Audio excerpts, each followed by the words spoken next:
TV9 ప్రతినిధి రంజిత్ పై దాడి చేసిన మోహన్ బాబుకు ఊహించిన షాక్ ఇచ్చారు పోలీసులు. బుధవారం కేవలం 118 సెక్షన్ కింద కేసు నమోదు చేసిన పోలీసులు ఈ రోజు ఎఫ్ఐఆర్లో మార్పులు చేశారు.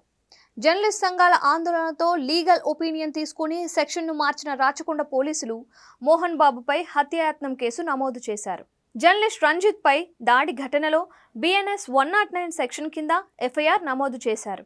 హైదరాబాద్ జల్పల్లిలో మోహన్ బాబు ఇంటి వద్ద మంగళవారం రాత్రి ఉద్రిక్త పరిస్థితులు నెలకొన్న సంగతి తెలిసిందే.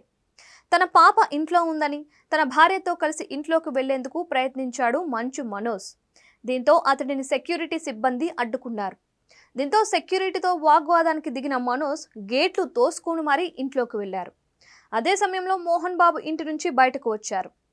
ఈ క్రమంలో కవరేజ్ కోసం వెళ్లిన మీడియా ప్రతినిధులను మోహన్ బాబు దుర్భాషలాడుతూ దాడికి పాల్పడ్డారు. టీవీ9 జర్నలిస్ట్ రంజిత్ చేతిలోని మైక్ తీసుకొని అతడిపై బలంగా దాడి చేశారు. ఈ ఘటనలో టీవీ9 రిపోర్టర్ రంజిత్ తీవ్రంగా గాయపడ్డారు. అతడి కంటికి చెవికి మధ్య 3 లెవెల్స్లో ఫ్రాక్చర్ అయిందని, సెన్సిటివ్ జైగోమాటిక్ ఎముక విరగడంతో అతడికి బుధవారం సర్జరీ చేశారు వైద్యులు. రంజిత్ పై మోహన్ బాబు దాడి చేయడంపై జర్నలిస్ట్ లోకం భగ్గుమంది. తెలుగు రాష్ట్రాల్లో జర్నలిస్ట్ సంఘాలు ధర్నాలతో హోరెత్తించాయి. మీడియా ప్రతినిధులపై దాడి చేసిన మోహన్ బాబుపై హత్యాయత్నం కేసు నమోదు చేసి అరెస్ట్ చేయాలని డిమాండ్ చేశారు. దీంతో పోలీసులు లీగల్ ఒపీనియన్కు వెళ్లి సెక్షన్ మార్చి మోహన్ బాబుపై హత్యాయత్నం కేసు నమోదు చేశారు.